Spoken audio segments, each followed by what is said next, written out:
Oke, selamat malam semua. Malam semua. Malam. Kami syukur malam hari ini kita boleh sama-sama bertemu melalui Zoom ini dalam persekutuan doa dan dalam Alien Bible Study ini. Mari saat ini kita memuji Tuhan, kita mau mengatakan selain Tuhan tidak ada yang lain di dalam hidup kita. Dan pujikan.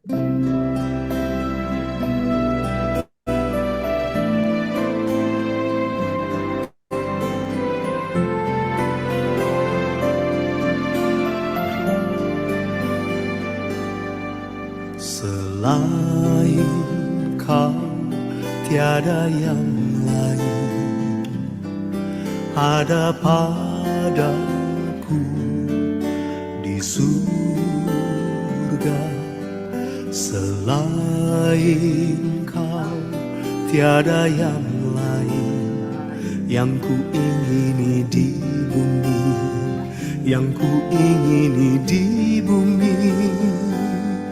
Sekalipun dagingku dan hatiku habis lenyap, gunung batuku dan bagianku,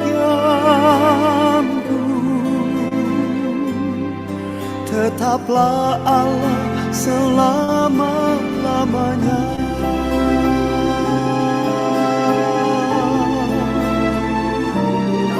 Hanya kau Yesus, oh, selain kau tiada yang lain ada padaku di surga. Selain kau tiada yang lain yang ku ingini di bumi, yang ku ingini di bumi.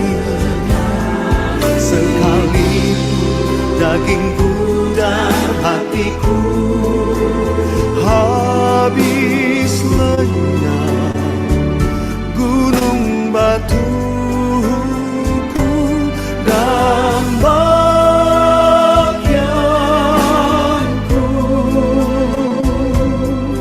tetaplah Allah selama-lamanya. Sekalipun dagingku dan hatiku habis lenyap, gunung batuku dan bagianku, tetaplah Allah selama-lamanya.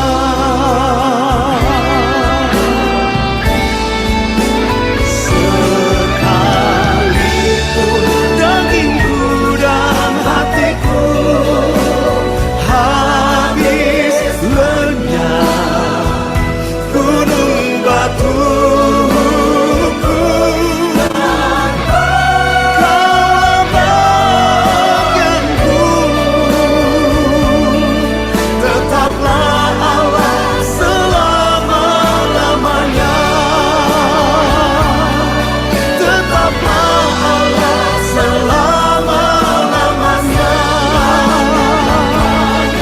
Tetaplah Allah selama-lamanya.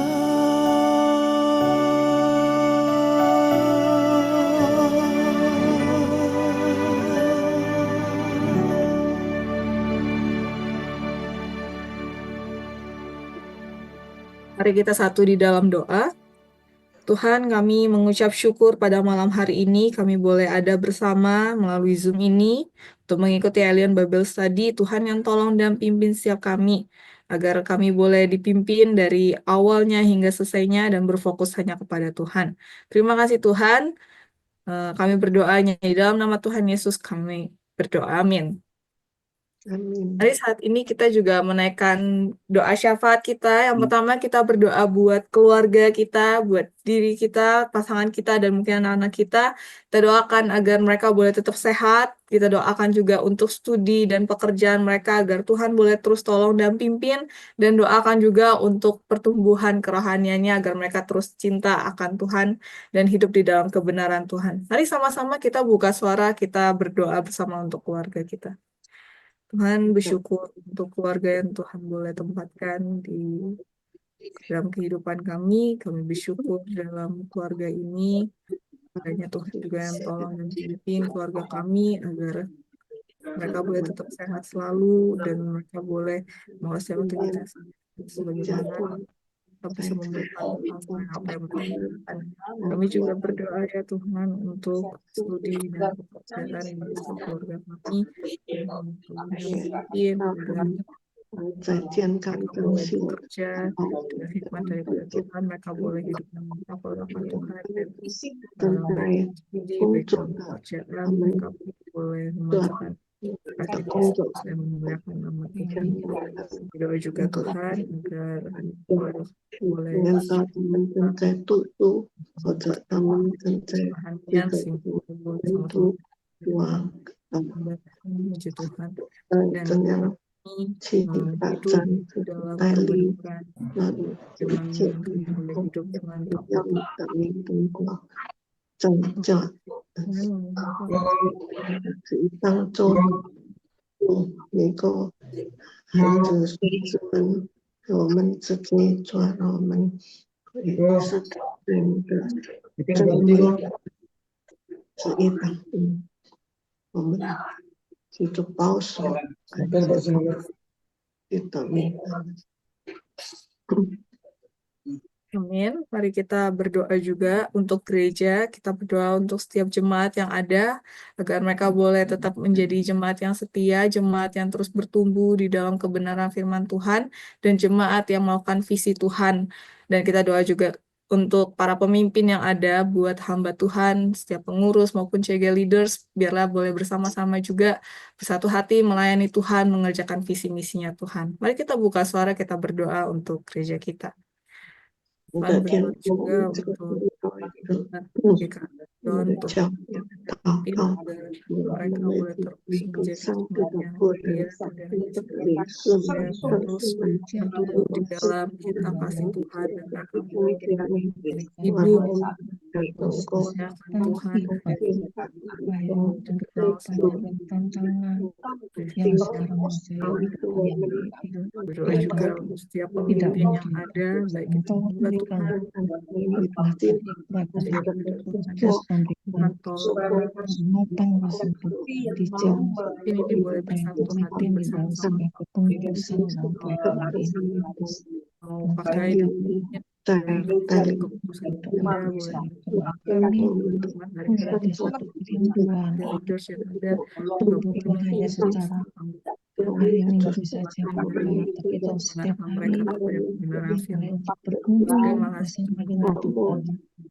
Jangan sesuatu Tuhan yang Bapak sehingga kami boleh merasakan buat cinta kasih Tuhan yang tolong di dalamnya. Terima kasih Tuhan di dalam kami.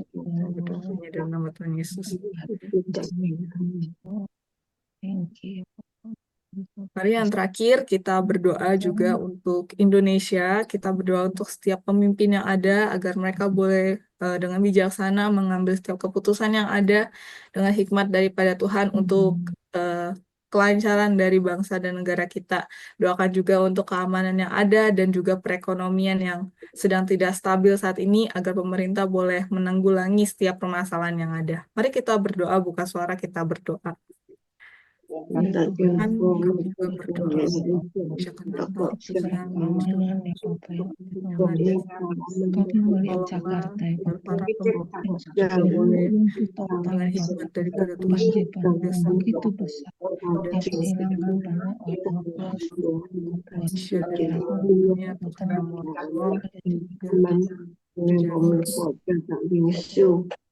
tolong perekonomian yang sedang tidak stabil. pengenalan Pemerintah ini juga boleh melalui dan tercipta sang Tuhan dan sang Tito utang masyarakat ya. mensetapnya yang baik ini tak rening quốc gia cho nên chị em phải sở hữu经济的危机许多贪污的事都自己帮助人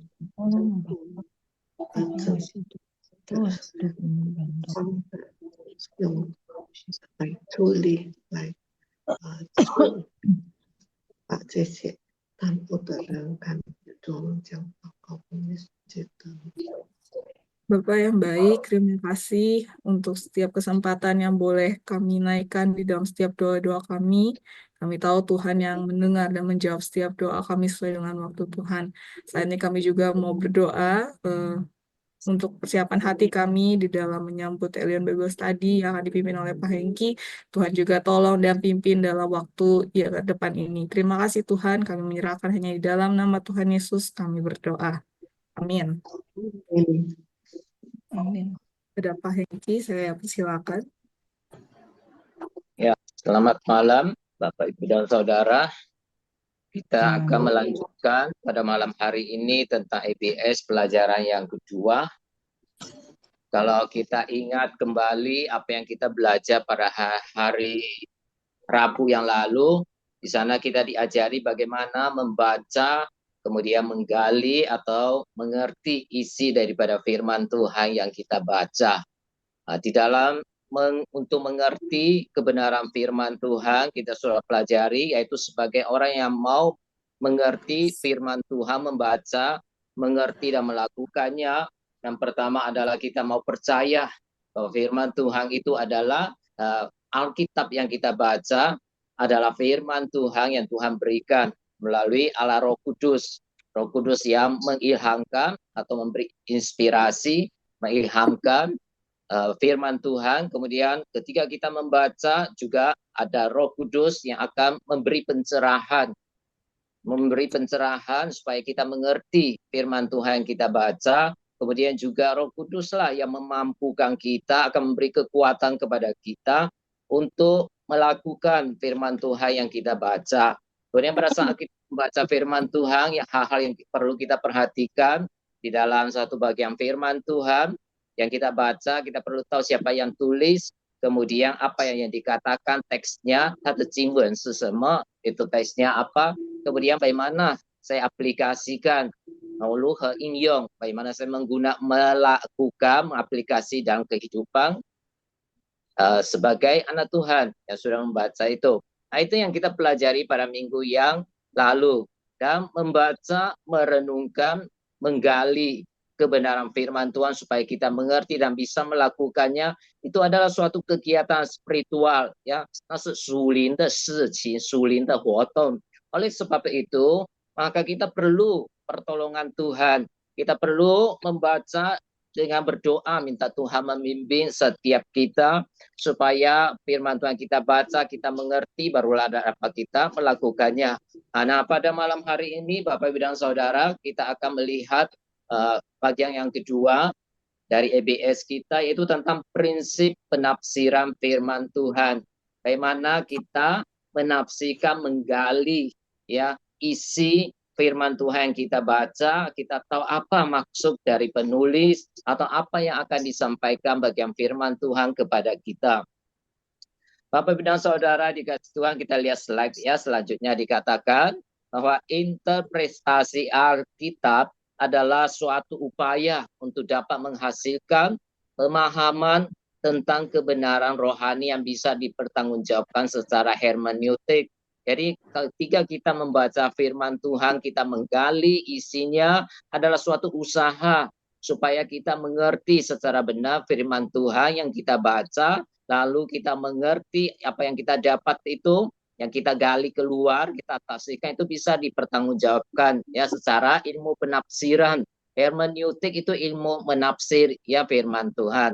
Sebab itu mematuhi ketentuan dan prinsip penafsiran yang benar merupakan hal yang penting agar bisa mencapai suatu kesimpulan, pemahaman ya yang kita baca, bagian teks yang kita baca itu kita dapat mengerti dan kita bisa mendapatkan hasil ya pemahaman yang benar. Kemudian kita lihat selanjutnya bahwa dengan menaati prinsip ya menggali, membaca, mengerti firman Tuhan yang disebut hermeneutik itu saudara, itu pada dasarnya kita sedang mempersilahkan Allah untuk berbicara kepada kita, menyatakan kebenarannya sesuai dengan kehendak Tuhan. Karena seringkali kita ingin mengerti kehendak Tuhan. Bagaimana kita bisa mengerti kehendak Tuhan? Ya kita harus belajar baik-baik membaca firman Tuhan, ya untuk mencari maksud dari firman Tuhan. Saya baca ini, apa yang Tuhan ingin saya lakukan sebagai anak-anak Tuhan. Nah, pada malam hari ini kita akan melihat beberapa penafsiran, ya prinsip penafsiran, 结经的原则, ya prinsip penafsiran atau 解经读经的原则 itu ada dua. Satu prinsip penafsiran umum, kemudian nanti yang kedua adalah prinsip penafsiran khusus. Tapi pada malam hari ini kita tidak pelajari secara mendalam, kita tidak pelajari penafsiran secara khusus ya. Yang kita lihat pada malam hari ini adalah penafsiran secara umum ya, itu ada 7 prinsip. Yang pertama dikatakan kita harus memperhatikan konteksnya. Nah, apa yang dimaksud dengan konteks? Yaitu firman Tuhan yang kita baca itu, misalnya minggu lalu ya saya berikan satu tugas di dalam Matius pasal yang ke-6 ayat 25 sampai 34. Nah, itu satu bagian firman Tuhan, satu perikop. Nah, itu yang disebut konteks ya. Jadi kita harus perhatikan konteks firman Tuhan yang kita baca. 我们所读的经文我们要注意ya. 我们所读的是什么? Apa yang kita baca itu ya, konteks itu mengacu pada sesuatu yang terjalin atau tersusun bersama. Berdasarkan penjelasan ini, istilah konteks di dalam disiplin ilmu penafsiran Alkitab biasanya menunjukkan pada kalimat atau bagian yang ada di sekitar ayat-ayat yang kita baca, yang kita mau tafsirkan. Ya, itu disebut konteks dekat. Ya, jadi kita harus perhatikan apa yang dibicarakan di ayat yang di atasnya. Kemudian ayat selanjutnya, ayat di bawahnya itu disebut konteks dekat, sansiawan ya. Kemudian kita juga harus memperhatikan konteks jauh. Konteks jauh artinya yaitu apa yang dikatakan firman Tuhan secara keseluruhan ya dari Alkitab.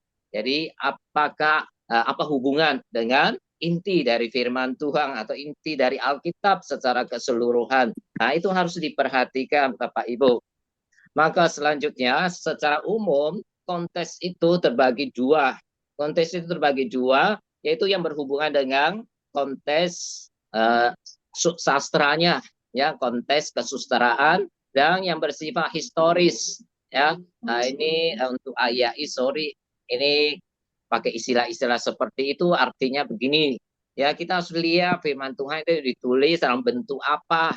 Ya, ada kan bentuk cerita, ya ada yang dalam bentuk ini puisi atau mazmur, nyanyian, ya itu konteks. Itu yang disebut konteks sastra ya atau wenxie, jeko. Kemudian juga yang bersifat historis, yang bersifat sejarah, ya latar belakangnya kenapa hal ini ditulis ya. Pada intinya konteks sastra itu memperlihatkan bahwa semua kata hanya memiliki arti bila itu tersusun dalam kalimat. Sebab itu konteks sastra selalu meliputi ada kata, ada kalimat, ada paragraf yang mendahului maupun yang bagian ayat yang tertentu yang sesudah itu, ya ayat sesudah itu. Nah, itu yang disebut konteksnya ya secara sastra, ya secara penulisan. Kemudian penafsir firman Tuhan perlu meneliti mengapa ayat yang sedang dipelajari itu ada di bagian ini. Lalu juga mesti mengetahui apa hubungannya relasi ayat-ayat di atas serta apa dengan ayat-ayat di bawahnya. Ya, nanti kita akan lihat beberapa contoh untuk mengerti hal ini. Kemudian konteksnya yang kedua adalah konteks historis, ya. Konteks historis itu artinya mencakup pengetahuan budayanya. Ya, jadi waktu kita baca bagian firman Tuhan, maka budaya pada waktu itu adalah seperti apa? Ya, 当时的文化是什么? Ya, 经济 ya, kemudian ekonomi, geografinya, iklimnya, kondisi agraris, ya, sistem bangunannya seperti apa orang zaman dulu, bagaimana kehidupan keluarga orang yang hidup pada zaman itu, berbagai norma moral, ya, yang berlaku pada waktu itu, kehidupan sosial tatanannya seperti apa, pemerintahannya yang sedang berkuasa seperti apa, dan semua kita pelajari yang ada hubungan dengan bagian firman Tuhan yang kita baca. Dan yang perlu kita mengerti itu ya seperti cerita-cerita, kisah-kisah dalam Alkitab, ya. Itu bisa kita lihat nanti. Kemudian konteks historis juga berfungsi sebagai jembatan yang menolong kita yang baca pada masa sekarang ini untuk masuk ke dunia zaman Alkitab. Karena kan kita tidak hidup di zaman itu. Ya, ada hal-hal yang kita tidak ketahui. Supaya kita bisa mengerti mengapa ayat ini atau bagian firman Tuhan ini ditulis seperti ini, maka kita perlu belajar mengerti ya tentang dunia zaman Alkitab pada waktu seperti apa. Nah, itu kita bisa peroleh di mana tentu dengan alat-alat bantu, sarana. Alat-alat bantu artinya buku-buku, ya. Biasanya ada di buku-buku pengantar perjanjian lama, pengantar perjanjian baru, di kamus, kamus Alkitab, kemudian juga di buku tafsiran. Biasa kita bisa dapatkan ya hal-hal ini, mengerti hal-hal ini. Coba kita lihat ya satu contoh. Mengapa waktu membaca firman Tuhan itu harus baca ayat di atas atau ayat di bawahnya ya. Contohnya dalam Keluaran pasal 23 ayat 17. Ya, 出埃及记第23第3节到17节 ya. Kalau kita lihat di Alkitab kita, Keluaran pasal 20 ayat yang ketiga sampai yang ke-17 itu kan berbicara tentang 10 hukum yang Tuhan Allah berikan kepada orang Israel melalui Musa. Waktu itu Musa memimpin orang Israel keluar dari Mesir. Kemudian waktu di atas gunung Tuhan berikan 10. Ya, Tuhan berikan 10 hukum ini. Ya, di ayat 3 pertama bilang, jangan ada padamu Allah lain di hadapanku, ya, 除了我以外你不可有别神. Ya, itu ayat pertama. Kemudian selanjutnya ya tentang hubungan kita dengan Tuhan. Jangan membuat patung, ya, menyerupai apapun, nggak boleh sembah. Kemudian Tuhan bilang lagi, jangan menyebut nama Tuhan Allahmu dengan sembarangan. Kemudian lagi, kuduskanlah hari Sabat. Ya, itu 4 yang pertama. Ya, Tuhan mau kita lakukan. Ada yang jangan, kemudian harus, ya. Kemudian selanjutnya adalah hubungan kita dengan manusia. Seperti hormati ayahmu, ibumu, jangan membunuh, jangan berzina, jangan mencuri. Bapak, Ibu, dan Saudara, waktu kita membaca bagian firman Tuhan seperti ini, seringkali bisa timbul ya kesan bahwa ini terlalu bersifat legalisme. Yang legalisme artinya peraturan-peraturan ya banyak. Untuk saat ini orang-orang sekarang ini, kalau saya lihat orang-orang muda nggak suka dengan peraturan-peraturan yang banyak ya. Mereka banyak protes kalau banyak peraturan ya. Nah, waktu kita membaca firman Tuhan bagian ini juga sepertinya ya begitu banyak peraturan. Kenapa Tuhan kasih peraturan seperti ini? Nah, kalau kita hanya baca mulai ayat 3 sampai 17, mungkin kita tidak tahu ya. Nah, tapi kalau kita memperhatikan di ayat pertama dan ayat kedua, maka kita mengerti kenapa Tuhan memberikan 10 hukum ini, 10 firman ini kepada orang Israel pada waktu itu ya. Ya. Mengapa Tuhan kasih 10 hukum ini? Nah, karena di ayat 1 2 di sini dikatakan oleh firman Tuhan, lalu Allah mengucapkan segala firman ini, akulah Tuhan Allahmu yang membawa engkau keluar dari Mesir, dari tempat perbudakan. Jadi Tuhan ingatkan orang Israel waktu mereka menerima akan 10 hukum ini. Karena akulah Tuhan, ya, Allah yang membawa engkau keluar dari Mesir, menyelamatkan engkau. Ya, Tuhan ingatkan orang Israel, kalian sudah diselamatkan olehku, kalian sudah mendapat anugerah. Termasuk nanti di dalam pasal ke-19 ya, di sana Tuhan menampakkan diri, Tuhan ingatkan mereka bagaimana Tuhan menyelamatkan mereka, maka Tuhan berikan 10 perintah ini. Nah, kita lihat ya saudara, yang benar adalah sebagai umat Tuhan ingin menyampaikan kepada mereka selanjutnya, Tuhan ingin menyampaikan kepada orang Israel bahwa sebagai umat telah yang menikmati, yang sudah menerima, mengalami anugerah Tuhan, lingso sampai entian, maka orang Israel harus hidup dengan hati yang bersyukur, tahu bahwa mereka diselamatkan oleh Tuhan, mereka bersyukur, lalu tahu kalau anugerah Tuhan, maka mereka harus sadar tentu ada tuntutan dari Allah ya terhadap responsibilitas manusia.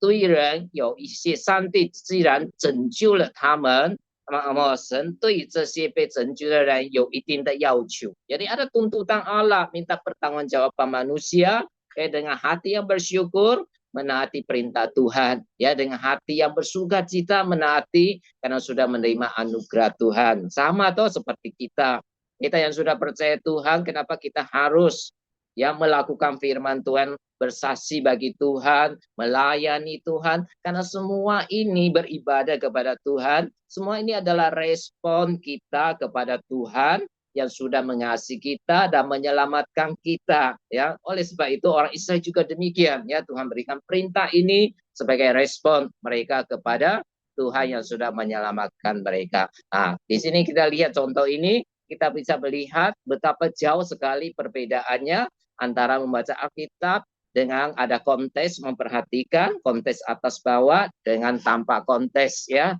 itu berbeda. Itu yang pertama ya, prinsip pertama. Kemudian kita masuk ke prinsip yang kedua, pendekatan penafsiran literal. Nah, apa maksudnya ya? Penafsiran harfiah atau literal artinya ketika kita mau mencari makna dari bagian firman Tuhan, kita baca itu, ya itu apa yang tertulis ya di sana. Jadi kita mulai baca, bisa membaca berulang-ulang ya untuk mengerti, mendapatkan apa yang sedang kita baca dan apa yang Tuhan ingin sampaikan melalui firman Tuhan kita baca. Ya, ini disebut penafsiran harfiah literal ya.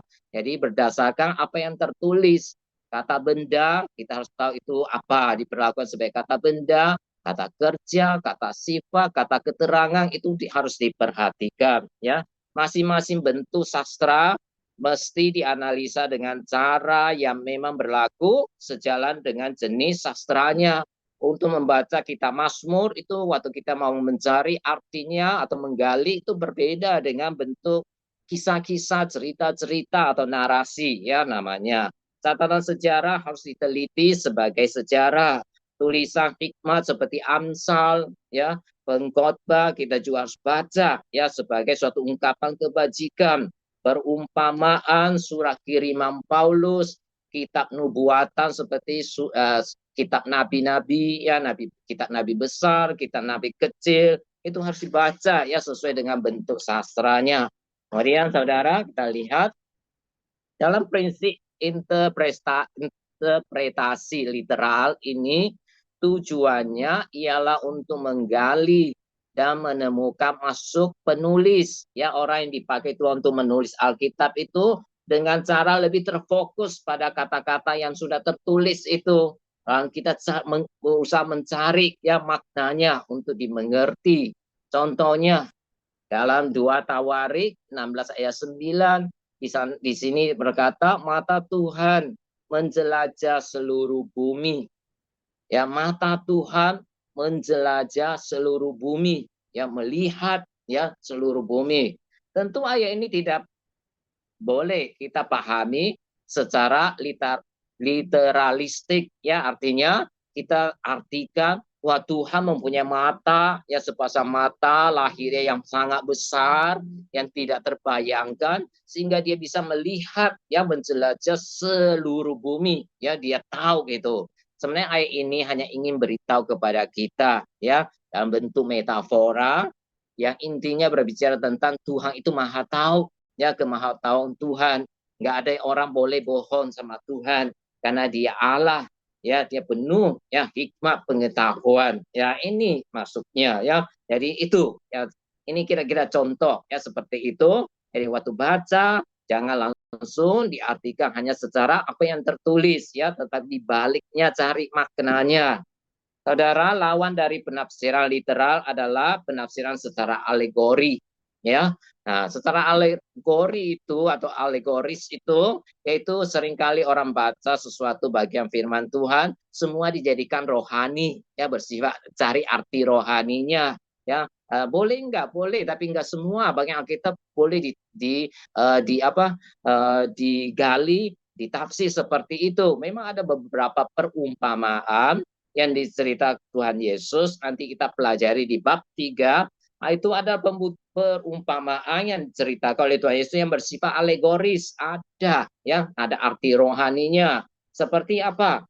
Kalau kita nanti kalian lihat di e-book kalian, maksudnya buku ya, EBS yang dibagikan atau yang kalian print keluar di halaman 40-41 itu nanti ada perumpamaan yang bersifat alegoris. Contohnya seperti penggara kebun anggur, ya, itu di Markus, Matius, Lukas tercatat ini perumpamaan cerita Tuhan Yesus. Itu boleh diartikan, ada artinya ya khusus ya, ini melambangkan apa gitu. Seorang penabur, kemudian lalang di antara gandum, ya, dikatakan ada orang menanam gandum kemudian juga tumbuh lalang, nanti dipisahkan, ya, itu boleh ya. Itu adalah perumpamaan alegoris ya, tentang pukat ya itu. Tapi tidak semua perumpamaan boleh diartikan seperti itu.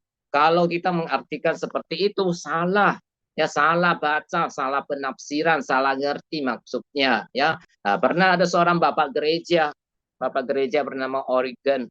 Dia menafsirkan cerita tentang orang Samaria yang baik hati. Kita tahu ya semua tentang orang Samaria yang baik hati. Hausa Malia dan Tebi, ya, itu tercatat di dalam Lukas pasal 10 ayat 25 sampai 37. Lalu dia artikan seperti gini ya, dengan pola alegoris. Jadi dia cari-cari arti rohaninya. Dia bilang pelancong atau orang ya yang berjalan dari Yerusalem menuju Jericho itu melambangkan Adam, dia berkata begitu ya. Lalu dari Yerusalem itu maksudnya apa? Oh, surga katanya. Menuju Jericho yaitu dunia, dia artikan seperti itu. Lalu di tengah jalan dia diserang oleh para penyamun. Nah, para penyamun perampok itu melambangkan siapa? Oh, melambangkan iblis ya, dan antek-anteknya ya, anak buahnya. Lalu bagaimana diartikan selanjutnya? Kita lihat. Lalu dikatakan kan lewat waktu itu dia terluka parah. Nah, lalu dia tergeletak di tengah jalan, kan lewat seorang imam, kemudian seorang Lewi. Lalu bagaimana diartikan? Diartikan seorang imam itu adalah melambangkan hukum Taurat. Lalu seorang Lewi itu adalah lambang nabi-nabi yang melewati dengan tidak membantu Adam ya, yang tergeletak, yang tidak berdaya ya, yang luka itu di tengah jalan. Lalu dikatakan lewatlah seorang Samaria yang baik hati. Nah, maka diartikan orang Samaria yang baik hati itu Yesus Kristus yang justru berhenti menolong dia, yang meletakkan orang yang terluka itu di atas keledai ya, yang dia tadi tunggangi, itu disebut sebagai, dilambangkan sebagai tubuh Kristus katanya. Dan kemudian mencari perawatan di rumah penginapan itu gereja ya, padahal waktu Yesus cerita itu belum ada gereja ya, belum ada kumpulan maksudnya orang-orang yang sudah percaya lalu menjadi anggota gereja ya, belum ada gitu ya. Ada murid-murid Yesus waktu itu. Lalu orang itu waktu bawa dia untuk berobat sementara menginap di penginapan, orang itu kan membayar ya kepada pemilik penginapan 2 dinar. Lalu dia artikan 2 dinar itu adalah Allah Bapa dan Roh Kudus ya. Nah, lalu diberikan kepada pemilik penginapan, lalu ia berjanji akan datang kembali, itu maksudnya kedatangan Yesus kedua kali ya. Dia tafsirkan seperti itu. Saudara, itu adalah penafsiran yang salah ya, yang keliru, tidak benar. Lalu sebenarnya apa waktu Tuhan Yesus menyampaikan perumpamaan orang Samaria yang baik hati dalam Lukas 10 ayat 25 sampai 37 itu ngomong-ngomong apa? Sebenarnya Tuhan Yesus ingin menjelaskan, menekankan kemurahan hati. Ya, orang yang murah hati itu hatinya yang memiliki kemurahan hati akan melahirkan perbuatan baik. Ya, dia akan menolong orang lain, berbelas kasihan untuk sesamanya tanpa melihat rasnya atau bangsanya sama atau tidak, karena orang Yahudi waktu itu bermusuhan dengan orang Samaria. Orang Samaria yang adalah musuh orang Yahudi, tapi dia justru menolong, ya. Nah, kenapa Tuhan Yesus menceritakan perumpamaan ini? Kan waktu itu ada orang datang kepada Tuhan, toh dia berkata, saya bagaimana bisa memperoleh hidup kekal, ya. Kemudian dia bicara tentang Tuhan Yesus bilang kamu harus lakukan 2 hukum yang penting, ya, supaya orang percaya. 1, hukum mengasihi Allah, ya, atau dengan segenap hati, jiwa, kekuatan. Kemudian kasihlah sesamamu seperti dirimu sendiri. Kalau orang itu menganggap dirinya pandai atau dia mau menguji Tuhan, lalu dia tanya siapakah sesamaku, ya. Ya, sebenarnya Yesus, maka Tuhan Yesus cerita hal ini, ya, jangan tanya siapa sesamaku, jadilah sesama bagi orang lain. Ketika dia melakukan pertolongan, bantu dia, ya. Sebenarnya ini yang ingin Tuhan Yesus sampaikan. Karena di akhir cerita itu Tuhan tanya tuh siapakah adalah sesama orang yang terluka itu. Lalu dijawab oleh ahli Taurat bahwa orang yang menolongnya. Lalu Yesus bilang, lakukanlah hal itu, ya. Itu yang sebenarnya Tuhan Yesus ingin sampaikan. Oke, oleh sebab itu saudara, penafsiran alegoris tidak selalu benar, ada kelemahannya, yaitu seringkali ketika kita menafsirkan firman Tuhan dengan cara pola alegoris, cari arti-arti rohani, itu berarti kita tidak memperhatikan apa yang sesungguhnya Allah sampaikan melalui teks yang kita baca, yang kita mau gali keluar maksudnya, ya, seperti tadi, ya, sangat berbeda dengan kita lihat, ya, ini inti dari cerita perumpamaan itu. Kemudian penafsiran alegoris kadang bersifat sangat subjektif, ya. Penafsiran alegoris sangat bersifat subjektif. Jadi pemikiran-pemikiran kita seringkali kita masukin, ya, untuk menggali keluar, bukan menggali apa yang ada di dalam, ya, masuk utama, masuk ya dari penulis atau masuk yang Tuhan ingin sampaikan melalui firman Tuhan kita baca, tapi kita masukkan, ya, kita masui pemikiran-pemikiran kita sendiri, maka disebut sangat subjektif. Lalu kita tidak memperhatikan bentuk sastranya, ya, sama sekali. Nah, itu yang kedua. Sekarang kita lihat prinsip yang ketiga, apa yang kita harus perhatikan waktu kita membaca firman Tuhan, yaitu kita harus memperhatikan tata bahasa, ya, tata bahasanya harus diperhatikan, karena Alkitab adalah firman Tuhan yang ditulis, yang tertulis, ya, yang ditulis oleh orang-orang yang dipilih khusus oleh Tuhan. Oleh sebab itu kita harus memperhatikan tata bahasanya seperti apa. Setiap tulisan menyampaikan makna, ya, pasti mempunyai bentuk, ya, penulisan menurut tata bahasa yang tepat. Ya, salah satu prinsip yang tidak boleh diabaikan, kita mengamati, mencermati masalah tata bahasa yang ditulis penulisnya. Nah, kita harus memperhatikan bentuk kata, hubungan, relasi antara satu kata dengan kata yang lain di dalam bagian firman Tuhan yang kita baca dalam teks tersebut. Bentuk kata meliputi kata benda, kata kerja, ya, kata sifat, kata keterangan, semua itu harus diperhatikan. Kemudian contoh tentang kata kerja. Di dalam kata kerja yang dipakai itu biasanya ada kata kerja yang dalam bentuk waktunya sudah terjadi. Ya, kalau Inggris jelas, ya, Indonesia itu harus dengan Mandarin sama. Untuk menjelaskan waktu itu, konsep waktu sudah terjadi atau tidak, itu ada penambahan kata, ya, untuk menjelaskan, ya. Tetapi kalau bahasa Inggris, kemudian bahasa Yunani, itu sudah ada bentuk tensesnya, ya, bentuk apa kata kerjanya dalam bentuk waktu apa, waktu yang sudah terjadi, waktu lampau itu kan biasanya past tense. Kemudian terjadi sekarang kan present tense atau present continuous, ya, sedang terjadi. Dan juga yang akan terjadi biasanya pakai kata kerja future tense, ya, itu yang akan terjadi. Kalau kita tambah kata akan, ya, itu seperti itu. Nah, contohnya saudara, kita lihat selanjutnya dari mana, misalnya contoh, dari mana kita tahu bahwa karya dilahirkan kembali oleh Roh Kudus itu bersifat seketiga, pernah diulangi lagi, dan serta sepenuhnya merupakan tindakan Roh Kudus tanpa andil manusia sama sekali, ya. Nah, kita kan pernah tahu Tuhan Yesus pernah bertemu dengan Nikodemus, ya. Nikodemus, Tuhan pernah berkata sama Nikodemus, kamu harus dilahirkan kembali, ya. Kalau orang tidak dilahirkan kembali, 重生，人要重生，ya. 若不重生就不能进神的国. Itu kan pernah Tuhan Yesus ngomong sama Nikodemus, seorang pemimpin agama. Dia berkata kamu harus dilahirkan kembali. Kalau tidak, kamu tidak bisa masuk kerajaan surga, kamu tidak bisa melihat kerajaan surga. Ketika dia berbicara itu, maka gimana kita mengerti? Yaitu petunjuk adalah berdasarkan tata bahasa yang dipakai. Tuhan Yesus itu berbicara kepada Nikodemus, aku berkata kepadamu, misalnya Yohanes 3 ayat 3, ya. Aku berkata kepadamu, sesungguhnya jika seorang tidak dilahirkan kembali, ia tidak dapat melihat kerajaan surga. Dalam tata bahasa Yunani, kata dilahirkan kembali itu dalam bentuk auris, ya, artinya begini. Ini kata kerja lampau, menandakan suatu peristiwa yang sudah terjadi hanya sekali dan bersifat untuk selamanya tanpa pengulangan, ya, terjadi. Nah, itu yang terjadi pada masa lampau, tapi masih berlaku untuk setiap orang yang percaya.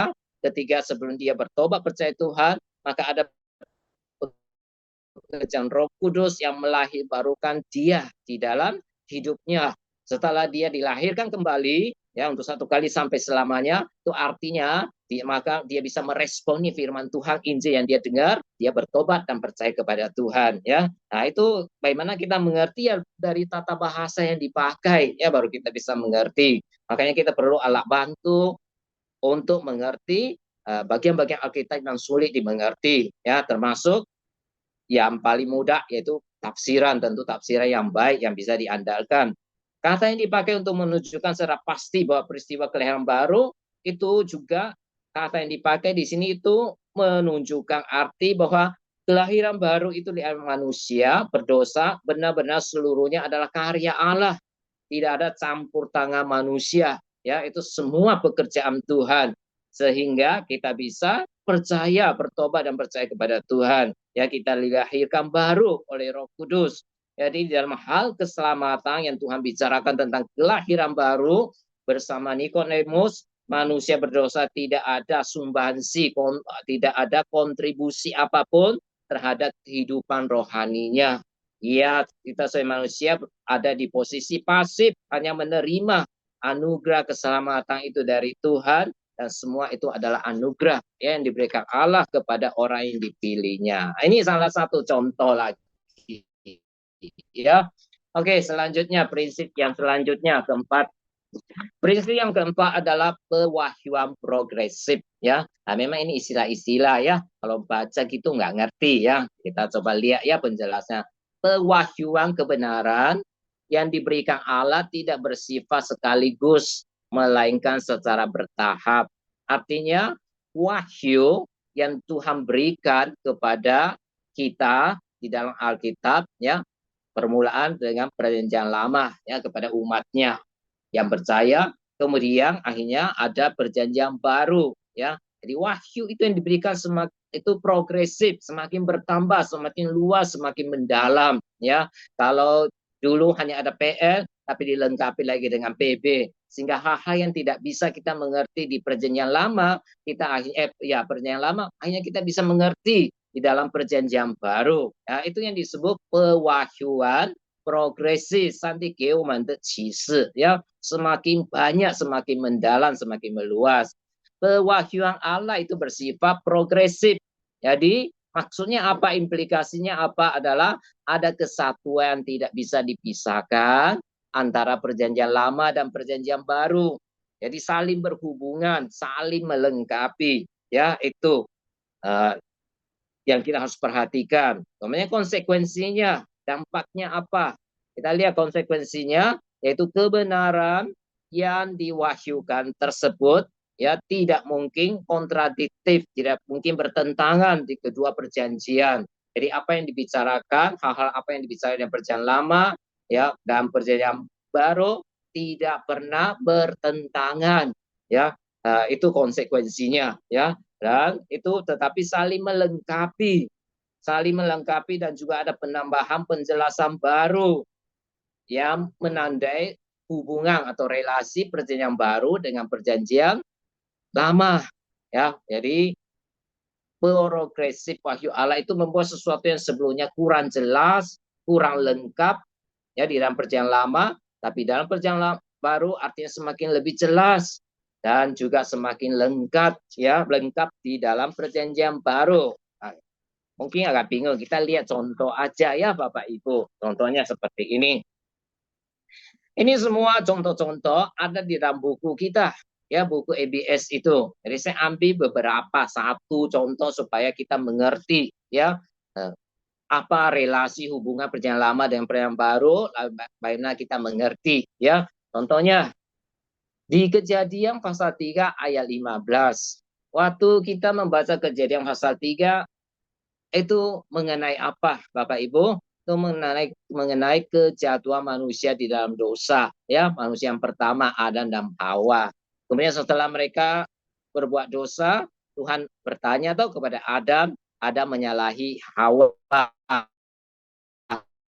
Sesudah Allah menyalahi Hawa, Hawa menyalahi ular ya, ular yang dipakai oleh iblis. Kemudian waktu itulah Tuhan berkata kepada ular, baru Tuhan berkata kepada Hawa, lalu Tuhan berkata kepada Adam. Ya, ini satu bentuk ya pembicaraan, ada bentuk ya dari sastra, bentuk dari teks ini ya, kepada Adam, Hawa, ular, lalu Tuhan berbicara lagi kepada hukumnya kepada ular, kemudian Hawa dan kepada Adam lagi ya. Nah, di sini Tuhan berkata kepada mereka, kepada ular begini, aku akan mengadakan permusuhan antara engkau dan perempuan ini, antara keturunanmu dan keturunannya. Keturunannya akan meremukkan kepalamu dan engkau akan meremukkan tumiknya. Keturunan dari perempuan akan meremukkan kepalamu, ya ular di sini, dan engkau akan meremukkan tumiknya. Nah, Kejadian 3 ayat 15 ini bersifat suatu nubuatan tentang apa? Nanti kedatangan Kristus dan karya pengampunan, karya keselamatan yang akan digenapi oleh Kristus. Bapak, Ibu, dan Saudara tahu dari mana? Dikatakan bahwa kata kunci untuk melihat Kejadian 3 ayat 15 ini sebagai nubuatan yang membicarakan tentang Mesias, ya, juru selamat yang akan diutus datang untuk menyelamatkan umat manusia. Di sini ada kata keturunannya. Itu. Nah, kepada Adam dan Hawa yang sudah jatuh dalam dosa, Allah menjanjikan apa? Allah menjanjikan keselamatan yang akan berasal dari keturunan wanita. Dalam dunia ini hanya ada satu pribadi yang dapat disebut sebagai keturunan dari wanita, yaitu Yesus Kristus. Karena Yesus dilahirkan tanpa ayah, ya, hanya dari Maria. Kalau kita dilahirkan dari pria dan wanita, tetapi Yesus datang ke dalam dunia itu dia lahir dari wanita saja. Maka di sini menunjukkan Yesus yang akan datang, ya, kelahiran dari anak darah Maria. Itu juga diungkapkan dalam perjanjian lama maupun perjanjian baru, ya, adalah fakta sejarah yang meneguhkan kebenaran yang telah dinubuatkan ribuan tahun sebelumnya, ya. Nah, contohnya seperti itu, ya, kalau kita mau mengerti tentang firman Tuhan. Kemudian selanjutnya Bapak Ibu, kita lihat prinsip yang kelima. Prinsip yang kelima adalah kita harus melihat, ya, di seluruh Alkitab pasti ada keselarasan, ya, seluruh Alkitab tidak bertentangan, ya. Kalau kita anggap itu ada bertentangan, berarti kita belum sangat memahami, ya, maksud dari firman Tuhan itu. Ya, Alkitab ada hal-hal memang yang paradoks, ya, kelihatan seperti bertentangan tetapi tidak, ya. Tetapi Alkitab sama sekali tidak bertentangan atau kontradiktif, ya. Alkitab ada firman Tuhan yang terkenapa? Karena Alkitab adalah firman Tuhan yang ditulis berdasarkan karya inspirasi siapa? Allah Roh Kudus, ya. Melalui Allah sendiri yang memberikan firman itu, meskipun ditulis oleh 40 orang penulis, ya, dengan latar belakang kehidupan, pendidikan dalam zaman yang berbeda, tapi mereka hanya dipakai sebagai penulis, tetapi pengarahnya sendiri hanya satu, yaitu Allah. Jadi salah satu konsekuensi logis yang timbul dari realita keunikan kitab suci, yaitu ada benang merah yang mengikat, ada hubungan relasi, ya, antara perjanjian lama dan baru, kemudian ada kesatuan yang harmonis, ya, selaras untuk seluruh kebenaran khusus yang diwahyukan Allah. ya di dalam Perjanjian Lama dan Baru. Dan konsep keselarasan itu mencerminkan karakter Allah yang adalah pengarang Alkitab. Jadi pengarangnya adalah Allah sendiri. Nah, karena karakteristik Alkitab ditandai dengan keharmonisan, ya, 圣经的特征, ya, itu karakteristik. 圣经的特征 ditandai dengan harmonis, ya, sudah semestinya hasil penggalian kita, interpretasi kita terhadap firman Tuhan tidak boleh ada penggalian yang bertentangan, kontradiksi, karena pengarahnya hanya satu, yaitu Allah sendiri. Maka ciri tafsiran yang benar adalah konsistensi, ya, konsisten, tidak bertentangan. Kemudian kita lihat prinsip yang jadi Alkitab keseluruhan tidak bertentangan karena penulisnya hanya satu, yaitu Allah. Ini yang harus kita pegang. Kemudian prinsip yang keenam, yaitu dengan cara apa kita mengerti Alkitab, yaitu Alkitab menafsirkan Alkitab, Yijing, Jiejing, ya, itu istilah Mandarinnya, ya. Dengan Alkitab, bagian Alkitab yang lain menafsirkan bagian Alkitab yang kita baca, ya, untuk mencari artinya, ya, yang benar. Jadi keyakinan bahwa ke-66 tulisan dalam Alkitab itu, ketika kita yakin, kita percaya Alkitab itu secara keseluruhan, Perjanjian Lama, Perjanjian Baru diilhamkan oleh Allah, sehingga kebenaran ajarannya tidak berseberangan, ya, tidak bertentangan antara satu bagian dengan bagian yang lain, sehingga menimbulkan konsekuensinya, akibat teologisnya yang selanjutnya, itu Alkitab adalah penafsir bagi dirinya sendiri, atau Alkitab menafsirkan Alkitab. Kalau dengan penerapan prinsip ini, berarti nas-nas Alkitab yang kurang jelas, ya, pemahamannya harus diterangi oleh berbagai teks firman Tuhan yang jauh lebih jelas artinya, ya. Kita tidak mengerti, tapi kita lihat bagian firman Tuhan yang lain ngomong apa, ya, supaya kita dapat mengerti. Contoh, kita lihat contohnya. Contoh, Yijing, Jiejing, ya, dengan Alkitab menafsirkan Alkitab. Kita tahu di dalam Perjanjian Baru ada persembahan kurban, ya, kurban bakaran, ya, kurban keselamatan, ya, ada 5 macam di Perjanjian Lama, ya, kurban-kurban yang harus dipersembahkan kepada Tuhan, ya, persembahan kurban. Itu adalah ritual, ya, kegiatan rohani yang bersifat keharusan dalam Perjanjian Lama. Maksudnya semua orang yang hidup dalam Perjanjian Lama, umat Tuhan harus melakukan hal ini supaya dosa, mendapat pengampunan dosa, ya, dari Tuhan. Mereka harus persembahkan kurban. Nah, sedangkan di Perjanjian Baru sudah tidak menjadi keharusan. Hari ini kita kan tidak perlu, ya, membeli kambing, sapi, domba, lalu persembahkan seperti orang Israel, ya, disembeli, ambil darahnya, dipercikkan, kemudian dipersembahkan, ya, di hadapan Tuhan. Nah, saudara, jadi seperti yang baru, kita sudah hidup dalam zaman Perjanjian Baru, kita tidak melakukan hal ini. Tapi Perjanjian Lama ada. Apakah keduanya berlawanan? Jelas tidak. Kenapa? Ya, kenapa tidak? Nah, kuncinya yaitu, ya, solusinya yaitu prinsip Alkitab menafsirkan Alkitab. Jadi kita memahami ada hubungan benang merah menurut kategori janji perjanjian.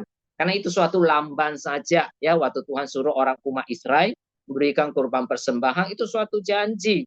Nanti suatu hari akan datang juru selamat yang sesungguhnya, Mesias, yaitu Yesus Kristus, untuk mati dan mengampuni dosa manusia. Sedangkan di Perjanjian Lama, waktu Yesus belum datang, itu hanya suatu lamban, itu suatu bayangan, ya, disebut bayang-bayang, ya, saja. Dan realitas sesungguhnya itu digenapi di mana? Di dalam Perjanjian Baru, ya, waktu Yesus datang kembali. Nah, kita lihat selanjutnya. Jadi saudara, ketika Yesus menjelma menjadi manusia, maka Yohanes Pembaptis, ya, waktu Yesus datang, kemudian di suatu hari bertemu dengan Yohanes Pembaptis, kemudian Yohanes Pembaptis tiba-tiba berkata, lihatlah anak domba Allah, ya, itu di Yohanes 1 ayat 29, ya, berkata bahwa dialah anak domba Allah yang sejati, ya, bukan kambing domba yang dipersembahkan, ya, umat Israel sekian lama, ya, sekian tahun. Tetapi inilah, ya, Kristus Mesias juru selamat yang sudah datang. Dia adalah domba Allah yang sejati sebagai korban untuk menghapus dosa manusia. Jadi kematian Kristus yang tidak lama lagi kita akan peringati di hari Jumat Agung, ya, kemudian bangkitannya di hari Paskah. Nah, kematian Kristus di atas kayu salib adalah korban sempurna yang telah apa? Menggenapi, ya, tadi itu janji nubuat, ya. Nah, kemudian digenapi, ya, sente insui ingyen, ya, digenapi di dalam siapa? Di dalam Kristus Yesus yang sudah datang. Jadi yang lama itu hanya apa? Hanya merupakan gambaran, ya, suatu gambaran tentang di perjanjian lama mereka harus lakukan hal ini, tetapi sudah digenapi waktu Yesus datang. Ya, di Alkitab menafsirkan Alkitab memberi pengertian yang komprehensif, yang menyeluruh, yang luas, sehingga kita dapat menyerap kebenarannya secara utuh, ya, kita dapat mengerti. Maka ada saatnya waktu kita baca untuk mengerti kebenaran firman Tuhan harus pakai prinsip ini, ijing, jiejing, ya, untuk Alkitab menafsirkan Alkitab. Kemudian Bapak, Ibu, dan Saudara, selanjutnya adalah prinsip yang terakhir, penafsiran secara umum yang harus diperhatikan adalah naratif harus ditafsirkan berdasarkan didaktif, ya. Nah, apa itu naratif? Apa itu didaktif? Ya, didaktif, ya, didaktif, Saudara. Begini, ya, kita lihat, saya sudah ambil di sini bagian naratif atau narasi, ya, itu arti dalam Alkitab itu artinya ketika baca firman Tuhan ada bentuk cerita-cerita, ya, kisah-kisah, misalnya Tuhan menciptakan langit dan bumi, kemudian Adam dan Hawa, anaknya Adam dan Hawa, sampai Abraham, cerita Abraham, kemudian Isa, Yakub dan keturunannya, itu semua disebut kisah Alkitab, ya, yang disebut narasi, ya, naratif, ya. Jadi itu adalah kisah perjalanan hidup tokoh-tokoh Alkitab. Kemudian sejarah orang Israel, ya, Tuhan pimpin keluar dari Mesir, menghadapi musuh berperang, itu semua disebut narasi, ya, hanya istilah. Sebenarnya kita sudah sering baca, ya, bagian Alkitab bentuk cerita, ya. Jadi secara proporsi narasi itu mengisi di dalam keseluruhan Alkitab kita yang 66 kitab itu ada sepertiga bagian dalam bentuk cerita, ya, di Alkitab.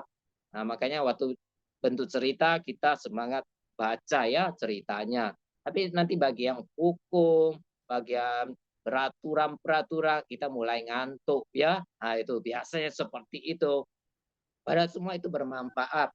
Jadi narasi Alkitab itu termasuk apa? Termasuk penciptaan, kejatuhan manusia dalam dosa, kisah karya penubusan Tuhan Yesus terhadap orang berdosa di dunia. Semua, ya, termasuk kisah Yesus yang datang ke dalam dunia itu termasuk narasi Alkitab, ya.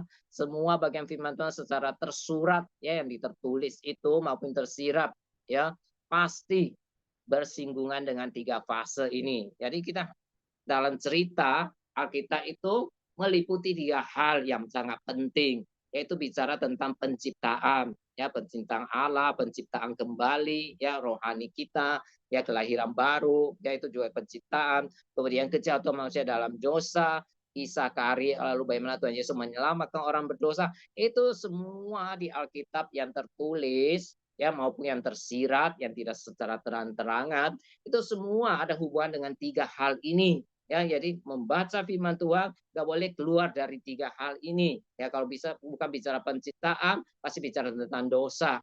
Kalau bukan bicara tentang dosa, bicara tentang jalan keluarnya, bagaimana Tuhan menyelamatkan kita. Ini, ya, yang ada di dalam Alkitab. Nah, lalu apa artinya didaktik? Ya, didaktik tadi kan itu narasi, bentuk cerita. Lalu gimana ditafsirkan berdasarkan didaktik? Ya, didaktik artinya dalam bahasa Yunani yang berarti mengajar, pengajaran. Ya, di literatur didaktik dalam Alkitab mempunyai ciri khas yaitu memaparkan, menjelaskan pengajaran. Jadi narasi Alkitab harus digali, dimengerti berdasarkan bagian pengajaran. Nah, contohnya gimana? Saudara, di buku EBS itu banyak contohnya di halaman 2930. Kita lihat, ya, salah satu contohnya, contoh monogami dan poligami, ya. Nah, apa itu monogami, apa itu poligami, ya, bagi yang muda itu tidak sulit mengerti, ya. Tapi bagi AI yang lebih mengerti bahasa Mandarin mungkin bingung apa itu monogami, apa itu poligami. Ya, artinya begini. Yang monogami itu artinya ifu ichi. Jadi setiap keluarga hanya ada satu suami dan satu istri. Ya, kalau satu keluarga ada satu suami banyak istri itu namanya poligami, atau satu istri banyak suami itu namanya poligami, ya itu. Tapi kalau mono itu satu, ya monogami yaitu yang keluarga hanya ada satu papa satu mama, bukan satu papa 5 mama atau kebalikannya, ya itu poligami. Poli banyak itu maksudnya, ya. Nah, di Alkitab kan kita lihat seharusnya di Alkitab ngajar kita apa? Monogami atau poligami. Ya, orang percaya itu dalam keluarganya itu harus monogami, satu istri, satu suami, atau boleh satu suami banyak istri, satu istri banyak suami. Pasti kita bilang enggak lah, harus monogami. Tetapi ya di dalam kenyataannya waktu kita membaca kisah tokoh-tokoh Alkitab di dalam Perjanjian Lama, banyak yang mempunyai istri yang banyak, ya. Yakub aja, ya, kalau yang pernah ikut apa itu kelas pembinaan Mandarin, ya, Semin Zitao de Kejeng, kita tahu Yakub itu ada 4 istri, ya, dia dengan Leah, Rahel, kemudian ini pembantunya Leah dan Rahel, ya, itu jadi istrinya. Abraham juga bukan hanya satu istri, ya, ada lain sebagainya banyak, ya, mereka di zaman itu. Lalu yang mana benar, ya, bagaimana benar? Nah, kita harus lihat bagian Alkitab lain, ya, untuk menemukan mana dan pengajaran mana yang diajarkan sesungguhnya, ya. Nah, Perjanjian Baru menegaskan kembali di dalam Perjanjian Baru ditegaskan kembali sebagai orang percaya idealnya pernikahan dalam keluarga bukan poligami, ya, tetapi monogami, ifu ichi, ya. 1 Korintus 7 ayat 2, 1 Timotius 3 ayat 2, ya, satu keluarga hanya satu suami dan satu istri. Lalu kenapa di dalam Perjanjian Lama banyak tokoh-tokoh Alkitab mempunyai banyak istri, ya, padahal di konsep monogami Tuhan sudah tetapkan satu suami satu istri, itu sudah diberikan, dicatat di dalam kitab Imamat maupun kitab Ulangan. Jadi mengapa bisa terjadi satu hal ya yang menjelaskan hal ini adalah karena manusia sudah jatuh di dalam dosa. Ya, kejatuhan manusia ke dalam dosa berdampak merusak tatanan pernikahan yang ideal yang sudah Tuhan tetapkan. Sehingga kita lihat monogami sebenarnya sebagai hukum pernikahan yang ditetapkan Tuhan, tapi tidak dijalankan secara baik, secara konsisten oleh orang-orang yang sudah jatuh dalam dosa. Jadi berdasarkan penjelasan, pencerahan dari bagian firman Tuhan yang bersifat didaktik pengajaran, kita mempunyai dasar yang kokoh untuk menilai, ya, bahwa fenomena pernikahan poligami yang bersifat banyak, ya, tercatat banyak hal seperti itu dalam cerita Alkitab Perjanjian Lama adalah hal yang salah, ya, dan merupakan pelanggaran terhadap tatanan penciptaan yang telah disahkan oleh Allah, ya. Mereka melakukan sesuatu yang tidak berdasarkan firman Tuhan. Maka di Perjanjian Baru ditegaskan kembali oleh Paulus, ya, sebagai keluarga Kristen hanya ada satu suami dan satu istri. Nah, inilah prinsip-prinsip yang kita pelajari pada malam hari ini. Dan Bapak Ibu Saudara bisa nanti baca kembali bukunya, ya, supaya nggak dengar lupa. Atau mau ringkasan saya, outline dari nanti PPT saya, boleh, ya, dilihat sampai ada contohnya, dipelajari bagaimana belajar firman Tuhan. Kemudian kita masuk bagian B, pintas saja prinsip penafsiran khusus. Bagaimana? Nah, prinsip ini sebenarnya saudara itu mendalam, ya, maksudnya nggak bisa kita pakai hanya berapa kali pertemuan untuk belajar hal ini, ya. Prinsip penafsiran khusus artinya begini, sebagai literatur, ya, bentuk sastra, ya, Anco Senjin de Wenxue, ya, yang terdiri dari 66 bagian tersebut itu digolong ada beberapa jenis sastra, bentuk sastra, ya. Jadi ditulis dalam bentuk, ya, berbagai bentuk. Misalnya contohnya begini, genre atau jenis sastra atau bentuk sastra yang lama itu bentuknya ada yang bentuk cerita, atau tadi kita sebut narasi historis, ya, cerita yang bersifat sejarah. Kenapa disebut historis? Sejarah berarti hal-hal sungguh-sungguh terjadi, ya. Itu seperti kejadian, keluaran, bilangan, ulangan, Yosua, hakim-hakim, sampai kitab Ester, itu bentuk sejarah, bentuk cerita. Tapi ada yang juga dicatat bentuk hukum, peraturan-peraturan yang diberikan oleh Tuhan, ya, tercatat di Alkitab, seperti di dalam sebagian kitab Keluaran, Imamat, Bilangan, Ulangan, ya, itu ada tercatat peraturan-peraturan Tuhan untuk orang Israel dan untuk kita, ya, saat ini. Kemudian ada yang bentuk puisi seperti Mazmur, Kidung Agung, Ratapan, itu ditulis dalam bentuk puisi. Kemudian ada bentuk nubuat seperti Nabi besar, kitab Nabi besar, Nabi kecil, dan bentuk hikmat, amsal, dan pengkhotbah, ya. Kalau kita dulu pelajari puisi itu termasuk amsal dan pengkhotbah, tapi ada yang juga memisahkan seperti itu, amsal, pengkhotbah jadikan kitab hikmat, ya, mengajari kita bagaimana menjadi orang yang hikmat, ya, menjalani kehidupan. Nah, itu. Lalu perjanjian baru meliputi Injil. Perjanjian baru itu bentuknya apa? Ya, kitab Injil kita sudah tahu, ya. Kitab Injil Matius, Markus, Lukas, itu disebut Injil sinoptik, ya, yang hampir sama isinya. Kemudian Injil Yohanes 4 itu. Kemudian ada bentuk sejarah. Sejarah apa? Sejarah rasul-rasul atau Roh Kudus turun ke dunia memenuhi mereka. Kemudian mereka dibaptis Roh Kudus, lalu mereka dipakai Tuhan, ya, untuk memberitakan Injil, dan terbentuklah gereja, ya, waktu itu. Itu kisah, ya, sejarah. Kemudian ada surat-surat yang ditulis oleh Paulus, yang ditulis oleh Rasul Yohanes, yang ditulis oleh Yakobus, ya, dan juga ada yang tidak tahu namanya seperti surat Ibrani, ya. Ada yang bilang Paulus, ada yang bilang bukan, ya. Itu. Kemudian masih ada satu surat, ya, bentuk nubuat atau apokaliptik, yaitu Wahyu, yang paling sulit, ya. Nah, lagi berbagai bentuk sastra yang berbeda ini, firman Tuhan ditulis oleh para nabi, rasul-rasul, murid Tuhan Yesus untuk menyampaikan kebenaran, ya, firman Tuhan, untuk menyampaikan kehendak Tuhan bagi manusia, bagi kita, ya.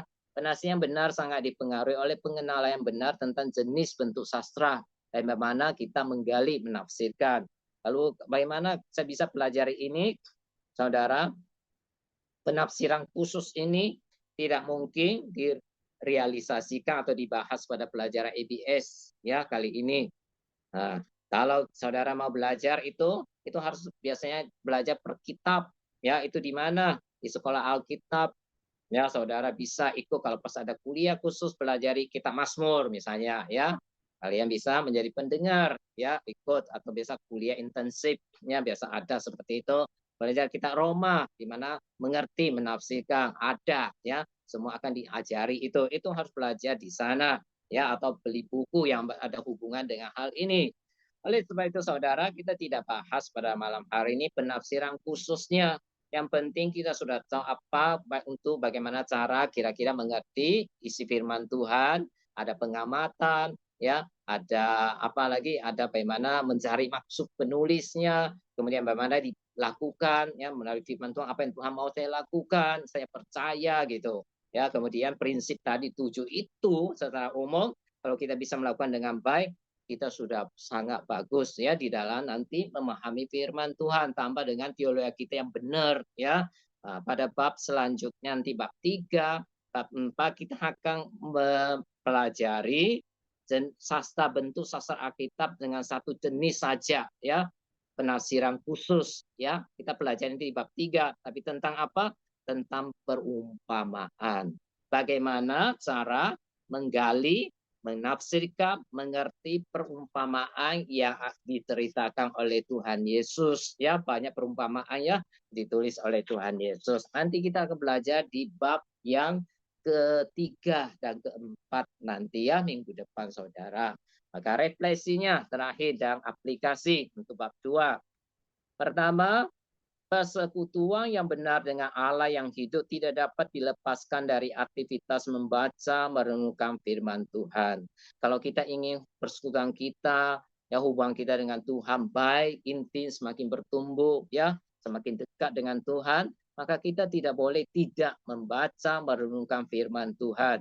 Setelah membaca, merenungkan, dan mengerti, kita harus melakukan firman Tuhan. Karena dikatakan jangan hanya menjadi pendengar ya atau pembaca firman Tuhan saja, tapi harus menjadi pelaku. Barulah kita bisa bertumbuh ya menjadi berkat bagi orang lain, memuliakan nama Tuhan.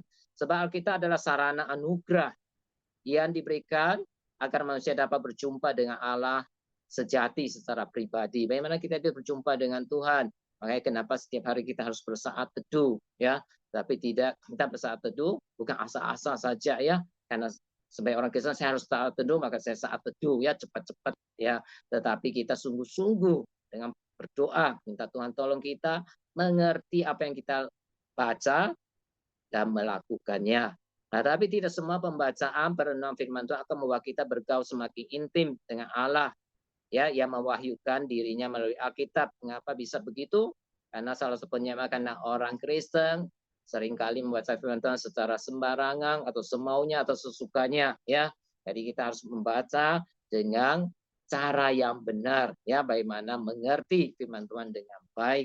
Tidak bisa mengerti dengan baik, tidak dapat melakukannya. Ya, kemudian kiranya pergaulan kita dengan Allah selalu dilandasi oleh pemahaman Alkitab yang benar dan akurat melalui penafsiran penggalian firman yang selaras dengan prinsip-prinsip penafsiran yang benar. Makanya dilihat kembali ya prinsipnya waktu baca Alkitab gitu. Yang kedua, yang terakhir, refleksinya, kita harus menafsirkan firman Tuhan itu dengan pandangan teologi yang benar, ya, motivasi yang benar, keyakinan iman yang benar, tidak melakukan exegesis, ya artinya apa? Tidak memasukkan ide-ide kita, anggapan kita ke dalam firman Tuhan kita baca. Oh, justru kita harus melakukan dengan exegesis, ya exegese artinya menggali keluar maksudnya yang sebenarnya yang kita baca supaya kita bisa menghasilkan interpretasi atau penafsiran yang benar yang dapat dipertanggungjawabkan kebenarannya. Ya, contohnya kalau seorang yang sebut dia orang percaya, tapi dia punya pandangan anti supranatural. Dia tidak percaya tentang hal-hal supranatural. Artinya apa? Yaitu dia tidak percaya mujizat-mujizat. Ya, dia tidak jelas dia akan menafsirkan kisah-kisah mujizat di dalam Alkitab itu dengan penjelasan yang alami. Karena dia memang tidak percaya ada mujizat. Ya, ada orang seperti itu. Dia terima semua pengajaran Alkitab, tapi dia tidak percaya mujizat yang tercatat di dalam Alkitab. Contohnya, orang Israel keluar dari laut, menyeberangi Laut Merah. Ya, Laut Merah terbuka toh, menyeberang dalam mereka seberang. Dia bilang itu enggak, itu karena terjadi ini surutnya air laut ya. Jadi sehingga begitu surut sehingga mereka bisa jalan ya ke seberang katanya begitu. Tapi pertanyaannya kok bisa ya surutnya air laut bisa membuat semua